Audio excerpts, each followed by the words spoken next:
Welcome to the deep dive. Today, we're really plunging into the UK property market, Yeah, trying to understand this kind of paradox we're seeing. Stable prices, but then forecasts getting slashed. it's quite something. Our mission is really to unpack the drivers here, the tax fears, the structural shifts, and give you the full picture for 2025 and maybe a bit beyond. Exactly. And it feels like a moment of, almost market paralysis in some ways. Mm, I mean, look at the snapshot data. yeah. Nationwide reported a 0.5% rise just last month, September. Okay. That puts the average UK house price around 271,995. So, 2.2% annual growth.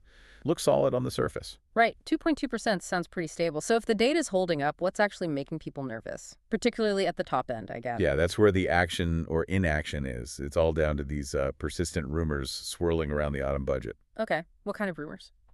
Well, the main one is speculation about a big overhaul of stamp duty, Uh, maybe replacing it with a new property tax, specifically hitting homes over, say, £500,000. okay. So a potential tax change. And that's already having an effect. Oh, definitely. It's already slowing that top end down, quite drastically, actually. Really? Do we have data on that quick index? We do. Zoopla's data, looking at the weeks just before September 29th, showed buyer demand for those pricier homes fell 11%. 11%. And What? new listings were down, too, by 9%. It's like people are just hitting pause. Tom Bill from Knight Frank nailed it. He called it a game of guess the tax rise. Huh. Yeah, I can see that. And this freeze, this waiting game, that's what's spooking the forecasters then. Precisely. We've seen some really major revisions. Big names pulling back their predictions quite sharply. Like who? What are they saying now? Well, Savills, for instance. They've slashed their 2025 growth forecast right down to just 1%. From what? I don't have the previous number immediately to hand, but it's a significant cut. And Knight Frank did the same thing. They expected maybe 3.5% growth next year. Now, Just 1%. just 1%. So they're both seeing very little growth in 2025. Yeah, they're citing these pre-budget jitters. Mm-hmm. It seems they're betting on, friction and slowdown, maybe not a price crash, but definitely putting the brakes on growth because of this tax uncertainty. Okay, so we've got the immediate jitters impacting forecasts. But you mentioned the official data looks stable. How do we square that? Let's talk data sources. Right. It's important to know what we're looking at. The land registry data, that's kind of the gold standard. It's the most comprehensive. It's cash buyers, everything. But it lags behind. Yeah, exactly. It's got about a 6-week lag. Right. So the latest from them is July, showing 2.8% annual growth back then. Still positive. Okay. Sources like Nationwide, though, they give us that quicker snapshot, which is useful in times like these. But across all the data, the underlying story is still affordability. That's the real anchor. And you see that affordability crunch playing out geographically, right? Like in London. Definitely. London saw the slowest annual growth, just 0.7%. It makes sense. Higher borrowing costs hit hardest where prices are already way up there. Yeah. And what about asking prices? Are sellers having to adjust? They are under pressure. Rightmove's data shows typical asking prices are actually 0.1% lower than a year ago, around $370,257. Lower than last year. Why is that? Well, partly it seems to be a supply issue in some areas. Especially in southern England, Rightmove noted stock levels are about 9% higher than elsewhere. More choice for buyers, potentially more negotiation room. So, okay, we've got this current picture. Stable headline prices, but definite slowdown at the top end due to tax fears, affordability biting, asking prices softening a bit.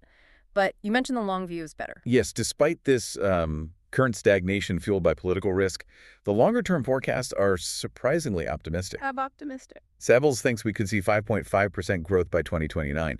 Knight Frank is forecasting 5% by then, too. Okay, 5%, 5.5%, that's quite a recovery.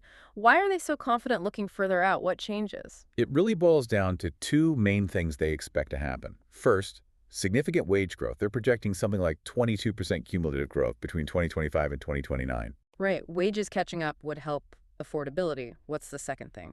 It's about mortgage affordability rules. Specifically, the rules around how much people can borrow relative to their income. The loan-to-income ratio, usually capped at 4.5 times income. Exactly that one. Now, the rule itself isn't changing, but policymakers seem to be encouraging lenders to, allow more people to borrow above that 4.5 times limit. So it's not changing the rule, but changing how strictly it's applied, more exceptions allowed. Precisely. They're letting lenders give out a higher proportion of these larger loans, exceeding the standard 4.5x cap. And what does that actually mean for someone trying to buy a house? How much difference does it make? It's potentially a really big deal. Nationwide did some analysis on this. They reckon this shift means the average applicant could borrow about £28,000 more than they could before. £28,000 more. Okay, that is a significant jump in borrowing power. Yeah, it's a huge structural push. That increased capacity is really the key leverage expected to fuel demand and, push prices up again later in the decade. Got it. So that really crystallizes the situation for you, the listener.